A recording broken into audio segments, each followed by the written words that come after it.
నువ్వు ఓటుకు ఎట్లా అమ్ముకుంటావు? ఏం హక్కు ఉందని అమ్ముకుంటావు? ఆయన ఇచ్చింది దేనికి ఓటు హక్కు? నువ్వెవడు అమ్ముకోవడానికి? నువ్వెట్లా అమ్ముకుంటావా 500కి 1000 రూపాయలకి సారాకి? అంబేద్కర్ నీకు ఓటు అనే ఆస్తినిచ్చి నీ రాజ్యాన్ని తెచ్చుకోమంటే నువ్వెట్లా అమ్ముకుంటావు ఓటు?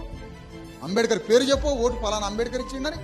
అంబేద్కర్ ఎందుకు ఇచ్చిండో మాట్లాడడం, ఓటు మాత్రం అమ్ముకోవడం, ఓటు మాత్రం వాడు కొనడం. ఈ ఆటలు సాగకుండా చేయడానికి, మనం కూడా స్వరాజ్య సోయితో బతకడానికి, ఈ రాజ్యంలో మనం వాటా సంపాదించడానికి ఈ స్వరాజ్య పాదయాత్ర బయలుదేరింది. గ్రామ గ్రామంలో పశువులు కొన్నట్టుగా, గొడ్లను కొన్నట్టుగా ఎలక్షన్లు వచ్చినాయంటే జుగుప్సాకరంగా గ్రామ గ్రామంలో రోడ్ల మీద ఇండ్లకొచ్చి కోట్ల రూపాయలతో ఓట్లు కొనడం. అత్యంత హయ్యెస్ట్ పే ఓటు రేటు తెలంగాణలోనే, భారతదేశంలో. ఒక ఓటు 5,000, 3,000, 4,000. ఏంది ఓటు అమ్ముకోవడం అంటే? ఇక్కడ ఏదో జరుగుతున్నది మహాకుట్ర. ఉత్తరప్రదేశ్లో, బీహార్లో ఓటు అమ్ముకున్నోడు 50 రూపాయలు ఇస్తాడు, ఇక్కడ 5,000.